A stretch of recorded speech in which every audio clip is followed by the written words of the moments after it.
the Jgirls. It's the J. It's us, the Jgirls. I am Mommy J. I'm Little J. And Big J. Big J. And so, Wow. this is another edition of RWJ Couch Chat. And we have another lovely guest. She has been so patient with us today because of our technical issues. You know how it works. But we are here and we are starting. And we would bring up our wonderful guest in a short while. See you soon.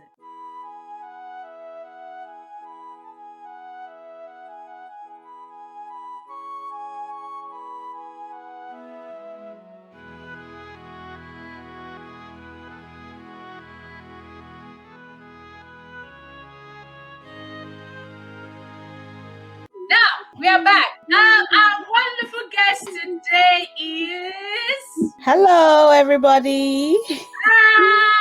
Hi. Hi, nice to be here. So pleased to see your happy faces. It's just making me smile.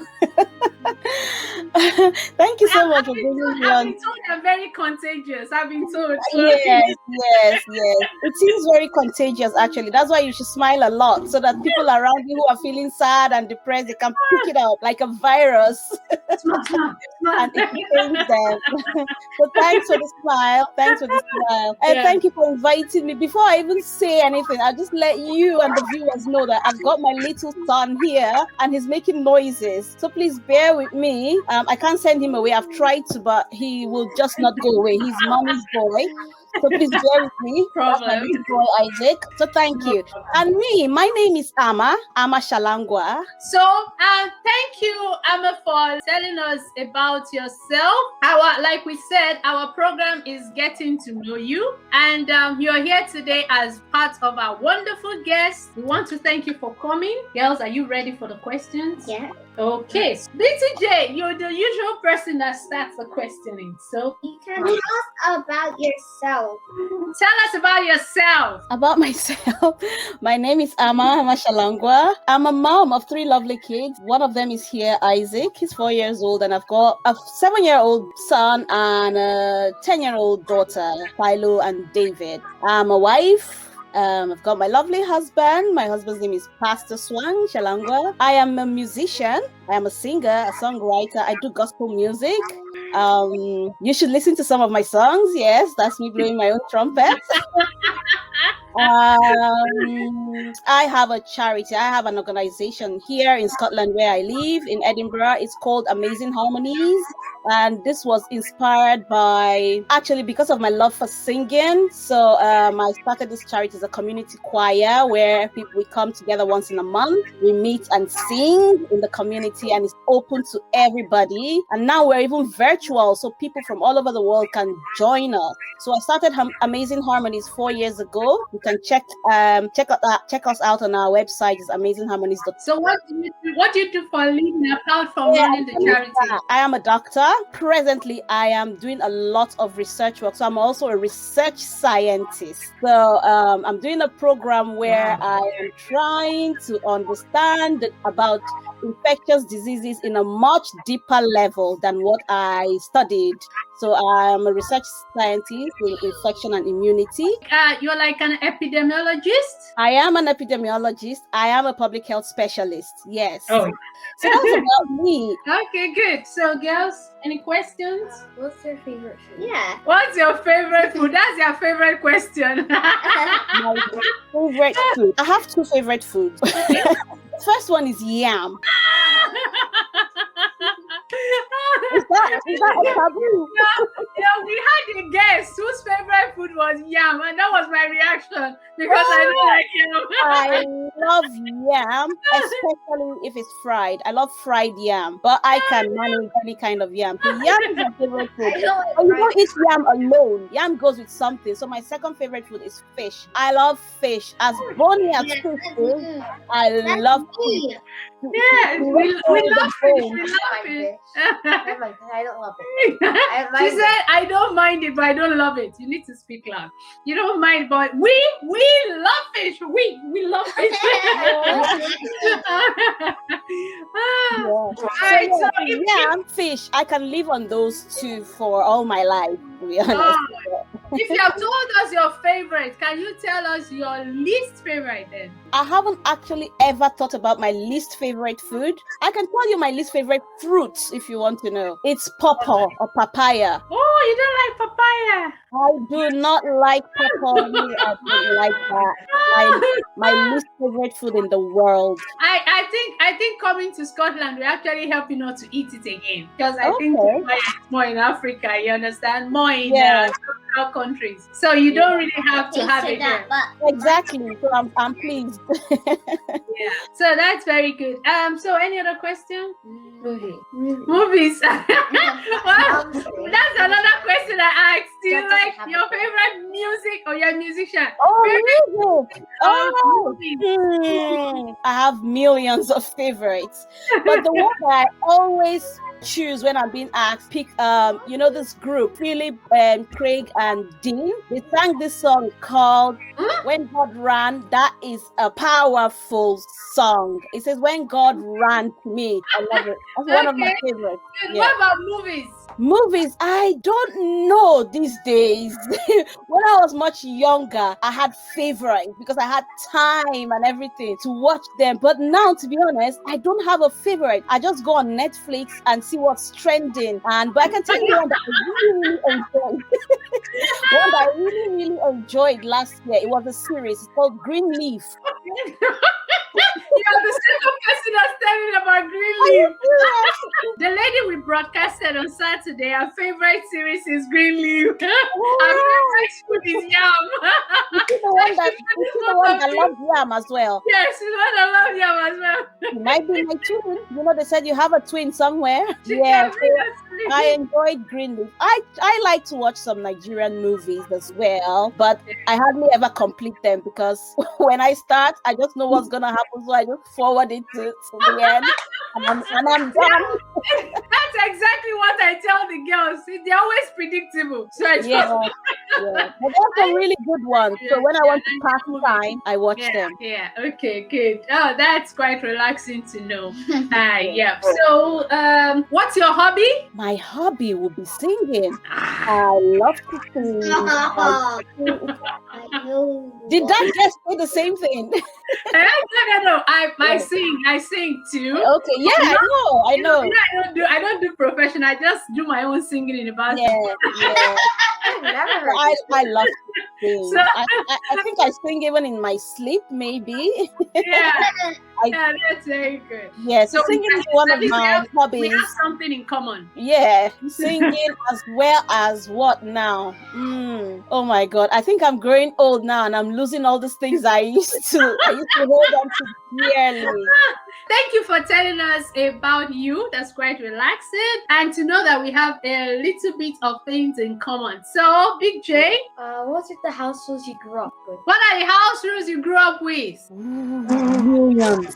I didn't grow up in Scotland. I grew up in Nigeria. For the first 20 years of my life, I was in Nigeria. I was born there. So we had lots of rules. And I grew up in a house where not just a small family unit, it's a big family unit. I have many brothers and sisters.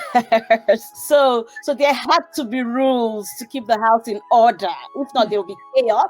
But I love my mom so much because she really did well with all of us. And I think the first thing she instilled in us is respect. You need to respect one another as siblings. You need to respect parents, and you need to respect anyone who is older than you. Even if it's by a minute, respect was very, very important. The respect is such that anyone you see and you don't even know whether they're older than you or not, you don't even call them by their first name. You have to go auntie or uncle just to be on the safe side, because what if you're calling them Mr. this person and they are like 1 year or 1 minute older than you? You'll be in trouble. Your ears will be pulled. Don't you know that this person is not your mate? So auntie, uncle, we were taught respect. So I don't know whether it's common among all your guests that you've had. All the guests we've called, the first rule is respect. All of them, including you. Well, if they grew up in Nigeria, I think that would be it. If you grow up in Africa, that's the first thing. Respect. Yeah, we take that very seriously. And different cultures have different ways they show their own respect. Some kneel down, some prostrate, some just do a curtsy. Every culture has that in Nigeria. So that's one. How many do you want? As many as you can tell us. Another rule, and I'm not saying this in order because I don't know whether they're in order of no, there's no order. But I think that respect would definitely be the top. Then the rest can be like disorderly. So the other one I can tell you my mom was always talking about is eat your food.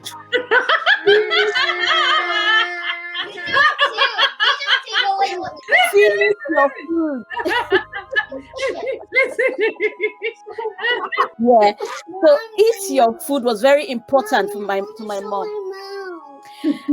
As kids, I don't know, we had all that we required at home. We didn't lack. My parents gave us everything. We liked to waste. It wasn't but because it was there, we could afford to waste. So my mother would always say, don't waste your food. Then she would say, there's somebody somewhere that has not seen this kind of food that you every time you to get to me, you know.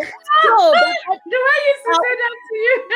So every meal I can remember growing up, finish your food. There's one person somewhere that has not eaten this food, you know. So that stuck with me growing up. That's another one that was very common in my house. Don't eat out. Now that we're talking about food, don't eat out and don't collect food from strangers, like maybe sweeties or chocolates or chewing gums that we like. Don't collect from strangers and try. In fact, don't eat out. So when we go out, we are like, no, we're not hungry. We're not hungry, you know. So as a rule, we didn't eat out except we went to She has a question. What did you say? Yeah, okay. Does that mean you're not allowed to eat at restaurants as well?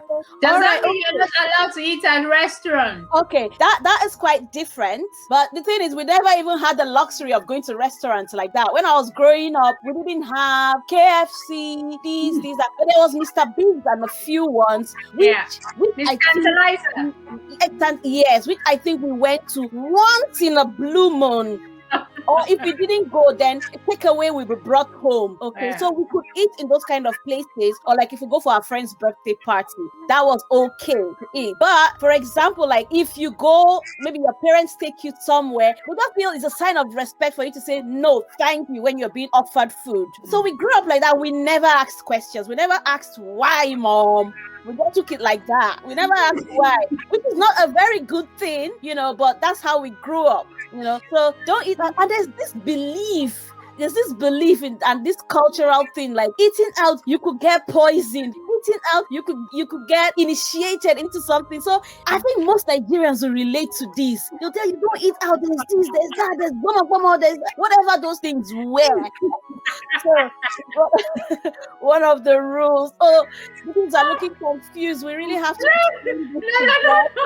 No, I think here's a point that I can actually establish. The purpose of this broadcast is to bridge the gap of the knowledge of how we grew up in Africa to how kids are growing up here. You know, one of the things that happen is once they start getting to that 8, 7, 9, they start asking questions. Why do I have to do this? Why do I have to obey this rule? Why do I have to do, you know?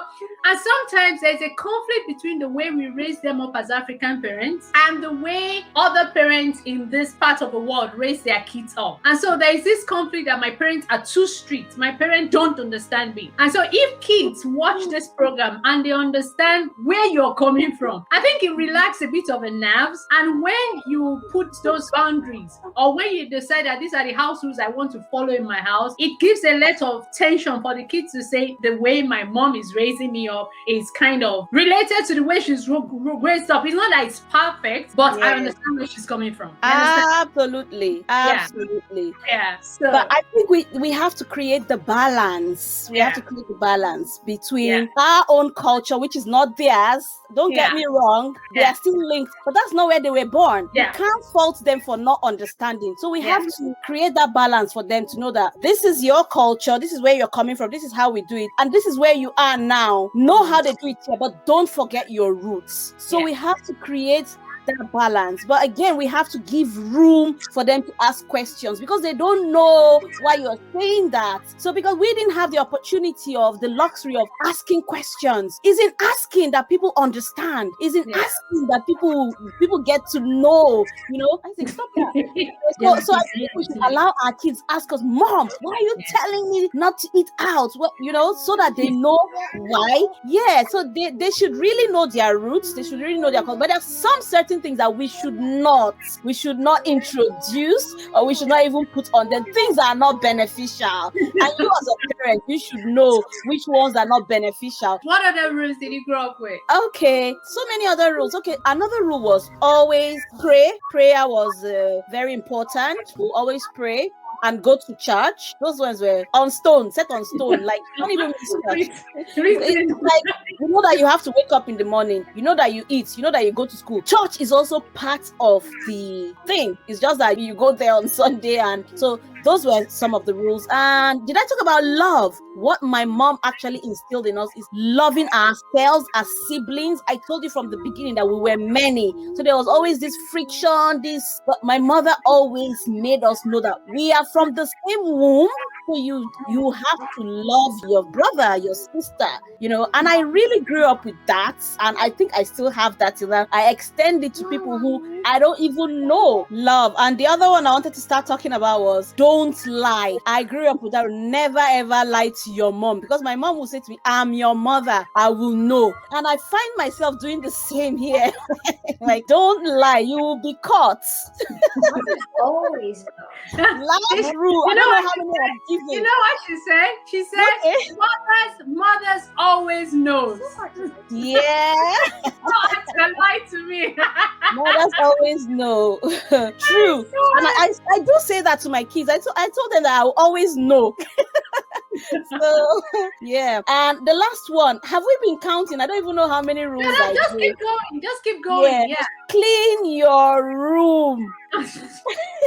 Clean your room. Don't throw things. My mother was like that. She liked organization. She didn't like, she would always clean. We had hoovers, because it's not like I'm that old. It's not like I was born like, we had hoovers, but we used brooms as well. We used hoover for the carpet, but we used brooms outside the house. I mean, you bend down. So my mom was always get a broom and sweep. So house rule, clean. I think those are the house rules I can remember. Oh, great.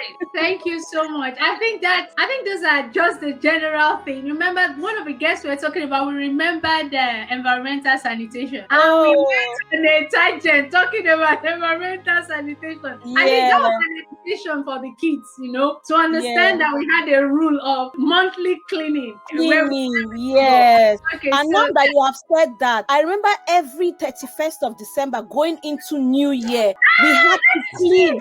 Did you do that as well? My mom would say, don't let 20 whatever year dirt enter into It was so funny. We cleaned everywhere. It was as if it was natural that the day going into the new year was a crime. The whole house has to be sparkling. And then we now say we started the new year on a new leaf. Yes. On the 2nd of January, everything is dirty again. That's normal.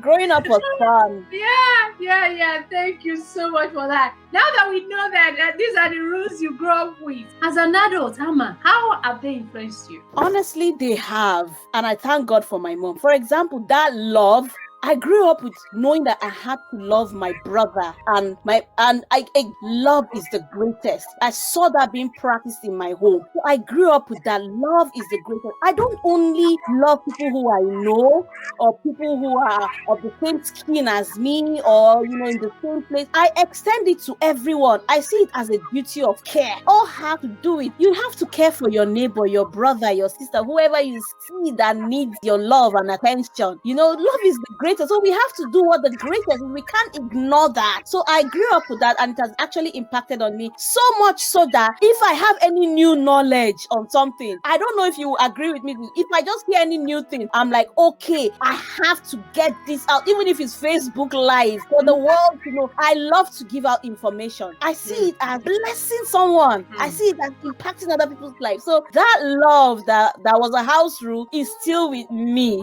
for today and forever. What else impacted on me? Because see, all those rules I mentioned, I am practicing them today. So imagine my mother didn't tell me clean your room, because now I do that to my kids. So that's the second one. Keep the house tidy. I always sing that, and my kids know me for that. So that way our environment can be clean. But that's me. That's how I grew up, and I think it's a positive house rule. The house rule that so I'm not practicing now is don't eat out. I actually do eat anywhere I go and I'm offered something, if I want to have a taste of it, I eat it. I don't know whether because I'm in a different environment and I believe nobody can poison me. I don't know. But for me, when they asked us not to eat out, I think it was more of self-control rather than poisoning. Right. It was more of developing the ability to be able to say no, because my mom says if you can say no with food, you can say no with sex. Right. You can say with bigger things. You can say no, then there was a lot of sugar daddies and teenagers were lured with money. So you can say no to bigger things because you have learned how to say no to food. That was the perspective she was coming from. It was not even whether somebody was going to poison you. So today, if somebody still wants to offer me inappropriate things or things my conscience doesn't really agree with, I can easily say no. Really, that's really say no, and I can easily build my boundaries because I've been taught right from the beginning when to say no and when to say yes to accepting things from people. And my mom really didn't believe that somebody was going to poison us, but she was more conscious about self-control and more conscious about your streetwise awareness of when things can go out of your way. Excellent. That's really excellent. I think that's another layer to it. The culture then, you live with distrust.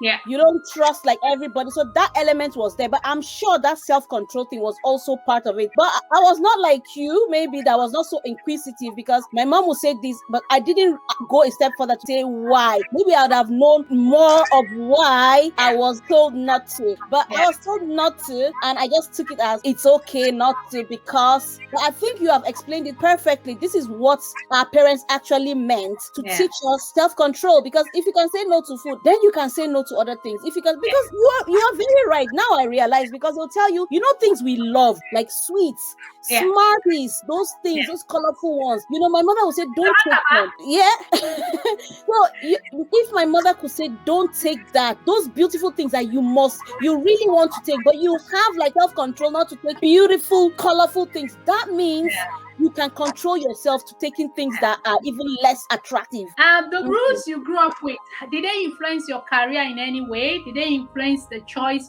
you made when you wanted to get married? The rules didn't really influence my choices of career. Maybe they did influence my choice of choosing a spouse, but let me start with my career. My mother always believed, I don't know how, always called me a doctor, and I don't know whether it was because I like precision. And one other reason why she actually even encouraged me to go ahead is one day somebody used, I think it was her, something stuck in her ear, a cotton bud. She knew something was in her ear, but everybody around that she called to come and look, they all looked and said, no, nothing in your ear, mom. All of them went away, like nothing. So when I came, she said, Ama, please help me check this ear. When I looked, immediately I noticed something. I was secondary school, or even, it's not like I was even in university and I was already trying to be a doctor or something. So she just said, Ama is the only one who has noticed it. And so her encouragement and what she noticed spurred up my choice. Her watch, she could see in me that I had some qualities that would make for this kind of profession. So she was saying it and it was coming to be. And this is one thing parents look out for in their kids. What they notice that their kids are good at. If you notice that this child is artistic, don't say art is not going to bring you any money in this world. Go and be a this, go and be a that. You don't look for the things that your kids are very creative at and speak life into them with those things, and it will come to be. You know, another thing is my immediate junior brother. He's a first-class graduate of graphics art. When he was going to study creative art, everybody was frowning because my elder brother is an engineer. Elder sister studied journalism. I was going to study this. Then my immediate junior said he's going to study creative art. People thought he was not well. It never came up that you must be this, you must be. It never came up. And one reason is maybe because I lost my dad when I was 6 years old. So it was my mom who was like raising us, although we then had a stepfather, but his influence was not much in my life, to be honest, on a positive note. So it was mostly my mother who had it in her to bring us up, and she was not that kind of person that would put boundaries and things in you to say you must do this, you must do that. She did it. It was just natural, what we were naturally gifted with, that we actually went on to practice. So I was saying my middle junior brother was going to study creative art. I mean, if you're in an environment like this, everybody will be clapping for you because art can bring you a lot of things. And they were putting him down. But guess what? He graduated with a first class. As in a first class, because he was good at what he was good at, but nobody saw it. And today he's doing great things. He's done masters in other parts of art, graphics and industrial design, you know. So you don't actually stop your child from wanting to do something because you feel that profession is not in quotes, is not recognized. So I think the point we're trying to make is, if you see something good in your child, for mothers watching this, encourage them. Don't be a boundary, don't be a barrier to your child's progress, because some of the things we want our children to study may not help them. But I think this ground rules influenced my choice of a spouse. For a spouse, I needed someone that was God-fearing, you know, because my mother was a God-fearing woman. I told you that one of the ground rules was pray. So that was in us. I knew that there's no way I would marry a man that didn't know how to pray, that didn't go to church. Then, you know, that man was not for me. And because of the orderliness my mother put in us, she was strict about cleaning your room, clean it. So I always wanted to see someone who was neat. Physical appearance, you have to be top-notch. So that influenced my choice, because when I met my husband, he had everything I was looking for. He looked clean, you know, and I was thinking, if this man is clean like this, there's no way the background, the house will not be, you know. So those things, those ground rules definitely did influence my choice of a spouse, and bringing them into my house is working in my house. Those rules that my mother instilled in us. I'm really impressed. And girls, can you see how important it is to take on board these rules, because they are going to affect your future. That is, you can't run away from it. These rules that we are trying to instill in you, though some of them you don't like, some of them they are so burdensome, but in the future, see the rule of cleanliness influence her choice. Problem. Little J, you have the next question. What do you want to ask Auntie Ama? What rules do you use at home now? What rules do you use at home currently? You see all these ground rules, they were not mine, they were my mother's. Those rules that I mentioned, I use all of them now. I teach my children respect, which is not a big deal here in this society, but it was a big deal where I was coming from. And I know that is a big deal. You know, I was saying, let's not teach our children the cultures that are not beneficial. There are many that we should throw away, but there are many that we must keep. For example, that respect. And respect is not just in calling auntie, uncle. Respect is also something that you give to people, like you wait when it's your turn for something, or you share because you've had this. Let somebody also have a shot. I teach my kids that respect starts from them. If you can't respect yourself, you can't respect somebody else. Yeah. Because it takes respecting yourself for you to be able to wait your turn. People that can't wait their turn don't have boundaries and they can't respect themselves. Yes. So respect starts from me. I respect me, and my little girls always remind me that whatever you don't have, you can't give. So you can't give expect if you don't have it for yourself? So the next one that I say to my kids is about waste, like eat your food. Try not to waste. Waste is not good. And I remind them, like my mom used to tell me, eat this food. There's a certain number of, there's some people somewhere that have not seen this kind of food you're eating. Now my kids know that. It sounded like my mom was being so tough, but it's actually important because it shaped you. The Jgirls, like your mom was saying, the things that your mom would tell you is not, they look harsh, but it's for your own good at the end of the day. It will help you in future. We didn't know this when our moms were telling us. We were thinking they were strict, but see how I'm smiling today because she did a good job. If she didn't do, guess what? It will be everywhere that my mom failed. There are many people that are saying this now. Oh, my parents didn't do this. I can't say that. I can't. My parents were different. They taught me. They said the right things to me, even though it didn't look right then. Based on that, Big J, what's the next question you want to ask? What inspires you to keep going? I think the main thing is, like I've said previously, love for humanity. I always put that as a priority. Love is the greatest. To me, that's why we are here. So my love for humanity keeps me going. My kids actually keep me going because I know that I have a responsibility. God has given me these children as a guardian. What does a guardian do? A guardian guides. I am leading them towards the right path. So now that I have this responsibility, I cannot shy away from it. They are my responsibility. They are not for social care. They are not for social workers. Oh, you crack my ribs. They're not for adoption. They are not for, God forbid. They are your legal responsibility. They are yours. Don't put liability on the system. Take care of your kids. So they keep me going when I know that these ones need to have a bright future. These ones need to be somebody in future. These ones need to know more than me and impact their generation better than I have. It keeps me going because I have to work harder and give them the best so that they can give the best as well when it's time. Please keep me going. Thank you so much. It's quite inspiring. So I think we've been having a chronological diary of parents that their children keeps them going. And oh yeah, no problem. That's why we're all laughing because we just said that. Oh, we've heard this before.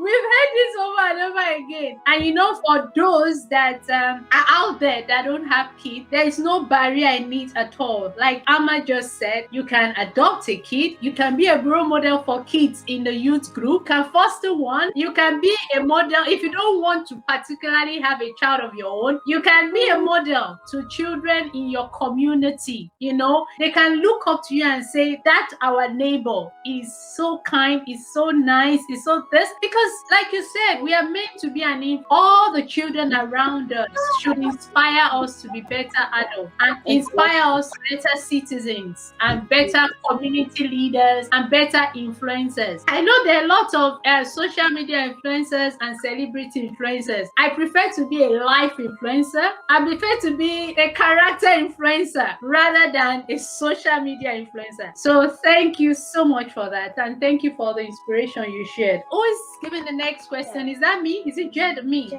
Tell us about your hero. My hero. She said the first one is my mother. May her soul rest in peace. My mother has shaped me to be the woman I am today, to be honest. She was there for me from, I lost my dad at 6 years. She didn't stop. She kept going despite all the challenges that she had, which I won't bore you with, but it wasn't easy. She made sure we went to school. My mother sold some of her personal belongings to pay school fees for my brother. This is true story because he got admission into university and she could not work because she was stopped from doing her job. She had some gold and other things. She sold them just so her son can go to university. I saw my mother doing these things and I'm like, wow, this is selfless. My mother will not only do this for her own biological children. My mother was a mother of the community. They called my mother mommy. Like the whole community, wherever she lived, we lived in different states in Nigeria. So the last state she lived and the last community she lived before she passed, everyone calls her mommy. If you hear mommy somewhere, then you know who they are talking about. My mother was selfless. She loved.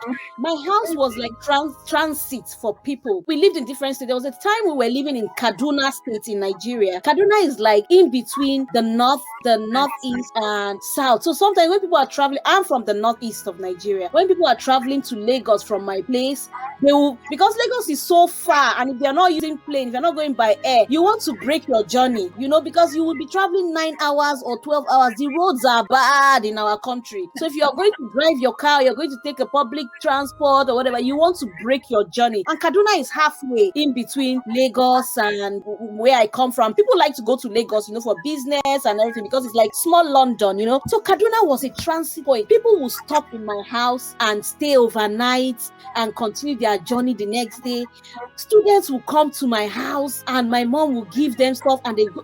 My mom was mother of all. She was like that, and there's no exaggeration. In fact, I'm not even saying 1/10 of what my mother did for people. She was such a blessed woman, and she's my hero. I aspire to be like her. The last thing I will say, this has never gone public before, but I will say this. My mother, when there's something called JAM in Nigeria. You do JAM to go to university. I wrote JAM exams. I passed. I was going to study medicine. We got the points for medicine. I got the admission for medicine. Guess what? I didn't go because somebody didn't give me my admission letter. So we didn't even know that I had gained admission to study medicine in ABU in Kaduna. My mother did not stop because I had missed school that year. My mother went ahead and bought another form because my mates were going to university. I had to go to university somehow, but I had to go and do something they call REMS. They call it remedials. That's for 1 year before I now went again to start from year 1. So I missed 1 year. You won't believe it. The world is a wicked place. Somebody kept my admission letter. It was after she passed away. We were going through her things, and then we saw my admission letter. That's a sad story. Ama, you won't blame your mom when she said you shouldn't eat. That kind of person, imagine if she gave you a food as a child. Thank you.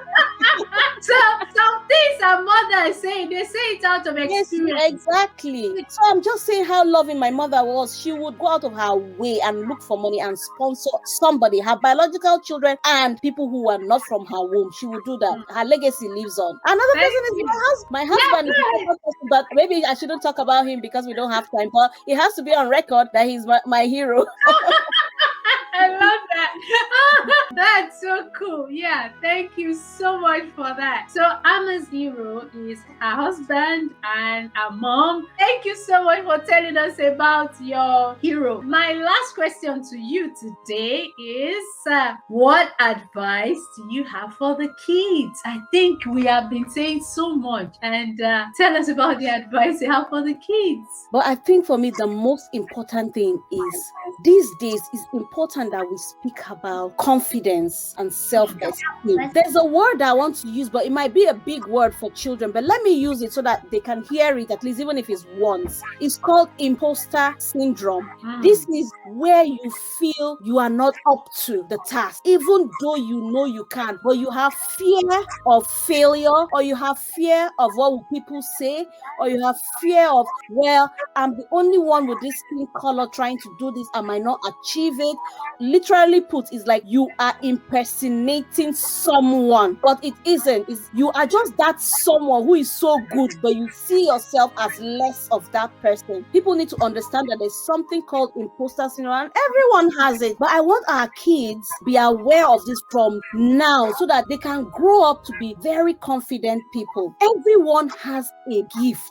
You all have a gift, the 2 J's there. Even though you might not realize what it is now, but God has deposited something in you. And once you notice it, don't let anything stop you when you know you can. So if you want to be a doctor and you're thinking, wow, I think that's a big title, I can't. Let me settle for something. That is imposter syndrome. But no, you've got the ability. So go for it. If you think you want to be a hairdresser and you're thinking, oh my God, look at these big hairdressers. How can my shop ever get to that level? Whatever ideas that you have, you need to bring them forward because it can take you high. Don't worry about someone else is doing it, so I can't. No, you can't do it alongside them because sky is big enough for everybody to fly. Imposter syndrome is a mental health condition. We shouldn't have it.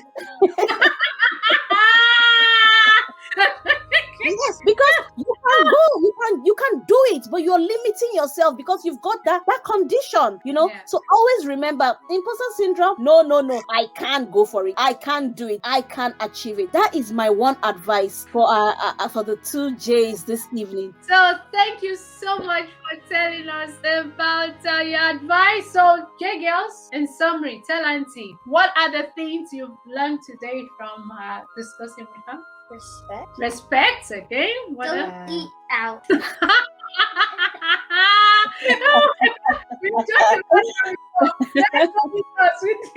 talked about it before. It's not don't eat out. Don't eat in places you don't know. No, You can eat out. You can eat in Ama's house. Oh, yeah, what else? Please, you're welcome. Imposter syndrome. Be kind. Love others. What else? Keep your house clean. Ama, do you want telling you everything? Yes. Love your brother, your sister, love your neighbor. Tidy up. Watch what you say. Share or no? Sharing. Yeah, she talked about sharing. Courtesy. And you can be anything that you want to be. If you believe and if you work at it, you can be anything you choose to be. And so, what will you say to Auntie Ama today? Thank you. I really enjoyed myself because it was I said I enjoyed coming today because it was like coming to gist about old times. Exactly. These are not things that I gist with my friends with, you know. We don't talk about these things. I know I tell my kids, do this, do that. It was a two-way conversation between me and you people. So it was like this, and it was bringing back memories of old times. So it was actually fun.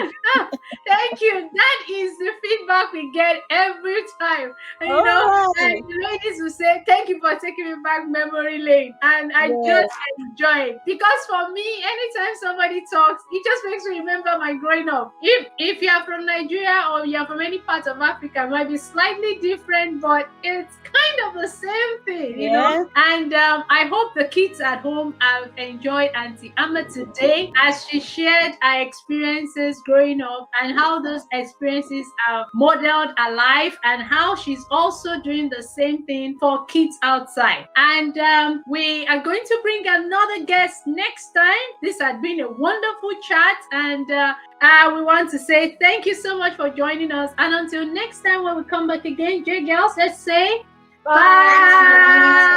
Bye. Thank you for having me. Bye-bye.